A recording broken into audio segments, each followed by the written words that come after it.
Welcome to Reddit War Room Podcast. Great to be diving in.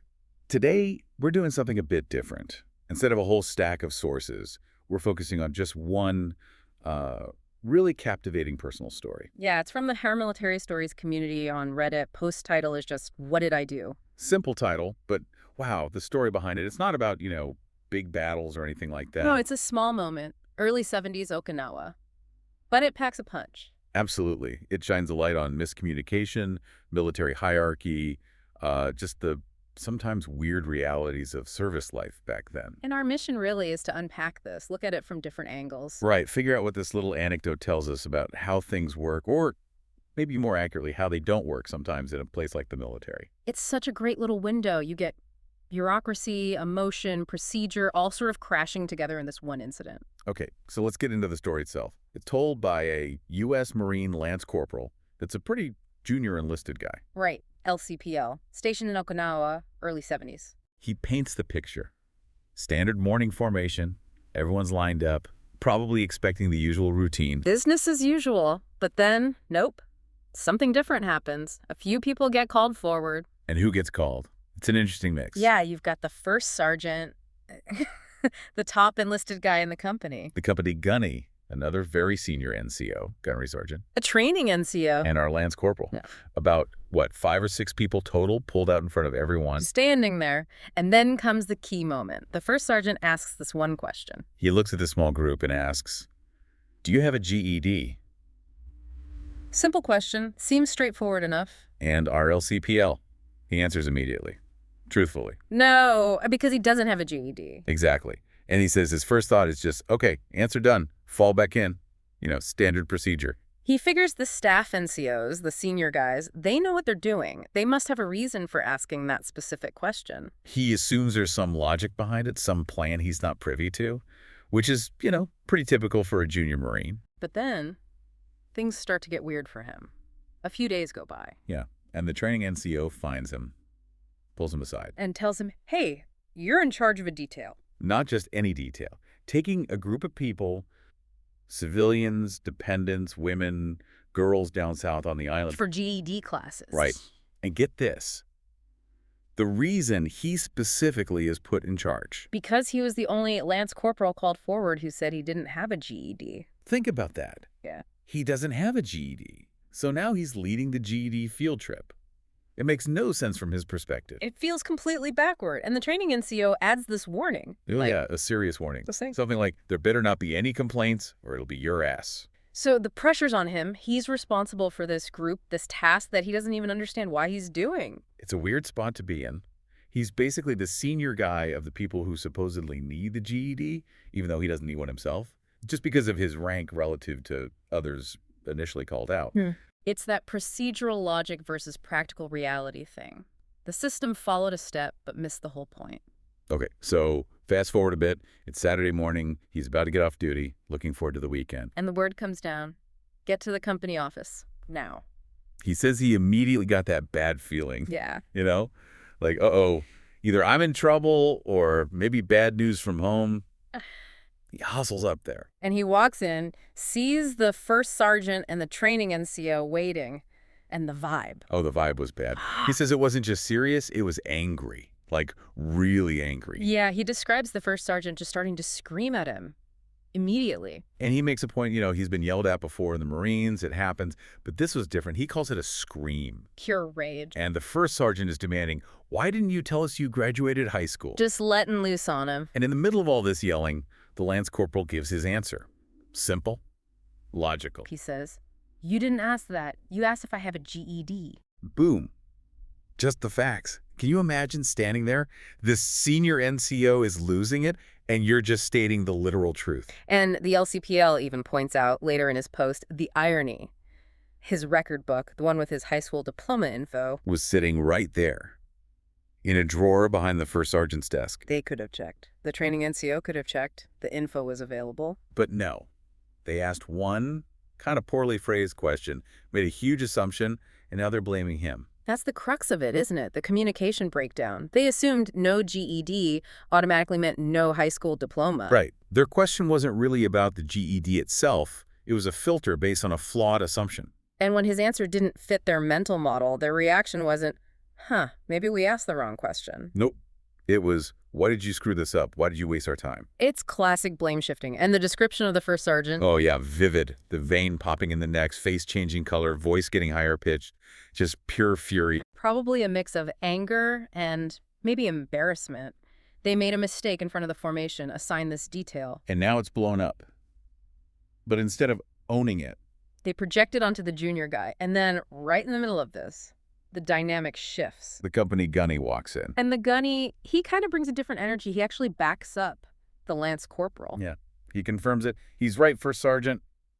The question was only about the GED. He validates the LCPL's literal, truthful answer, sticks to the facts. Which, as the LCPL notes, just makes the First Sergeant even more furious. Because it challenges his narrative, his authority in that moment. The gunny's basically saying, the kid did exactly what was asked. It shows different leadership styles right there. The gunny is calm, focused on procedure, the actual words used. While the first sergeant is reacting emotionally, maybe feeling undermined. So the end result of this whole blow-up. First sergeant hits him with 30 days of extra duty. For what? The reason given. Wasting their time. Unbelievable. Punishment for their mistake, essentially. Because he answered truthfully. The whole thing hinges on that precise wording, doesn't it? Do you have a GED? It's just not the same question as, did you graduate high school? Not at all. You can have one without the other. They aren't interchangeable. He answered this specific question. So was he being difficult? Like intentionally obtuse? That's the question. But his account really doesn't read that way. He sounds genuinely confused at first, assuming they knew something he didn't.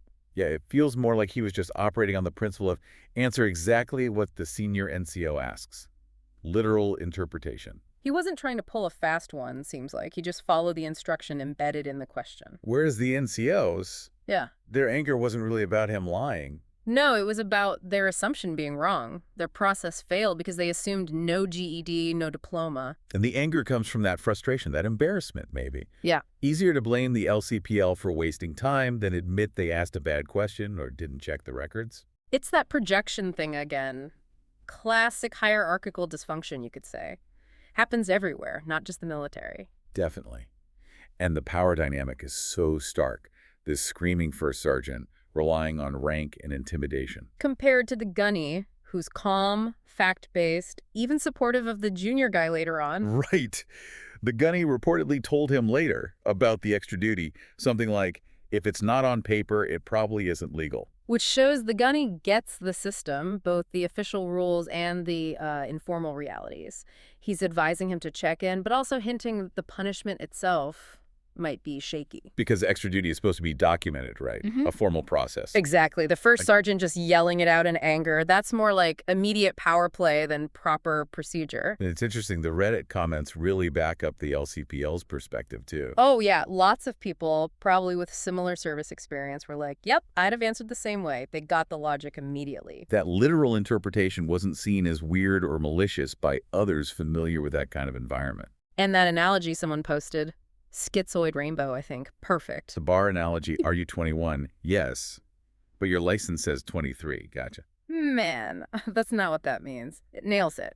Answering yes to, are you 21, when you're 23 is true, just like answering no to, do you have a GED, when you have a diploma is true. The problem isn't the answer, it's the questioner's assumption about what the answer implies. Yeah, the comments really showed this wasn't just one guy being difficult. It tapped into a shared understanding of how communication can work or fail in structured settings. So the fallout for him, he mentions being on the shit list for a while. Yeah, the informal consequence. Even if you're technically right, you can still pay a social price within the unit for, making waves or embarrassing a senior NCO. And the extra duty itself, there's a funny twist there. Right.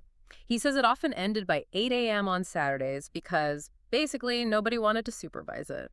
So the punishment for wasting their time ended up giving him extra free time sometimes. Yeah. The irony. It just adds another layer of absurdity, doesn't it? Shows the gap between the intended punishment and how things actually play out on the ground. You got the formal rules, the informal norms, the personalities, all mixed together. It's a microcosm of organizational life, really. So, stepping back, Yeah. what does this whole little story tell us? Even though it's specific Marines, Okinawa 70s, and the lessons feel bigger, Absolutely. It's a masterclass in why precision and communication is so damn important. and how assumptions, especially unchallenged ones, can just wreck Yeah, things. and lead to really unfair outcomes, especially when there's a clear power difference. It definitely shows how hierarchies can sometimes end up punishing people for the mistakes made higher up. It's easier to blame down than admit fault up. But it also shows the human side, Yeah. right? You have the angry authority figure, but you also have the ally, the gunny, who's stuck to the facts. Exactly. It shows people navigate these structures differently. It's not monolithic. It's amazing how much you can pull from one short anecdote shared online. Communication breakdown, power dynamics, bureaucracy. Yeah. It's all there.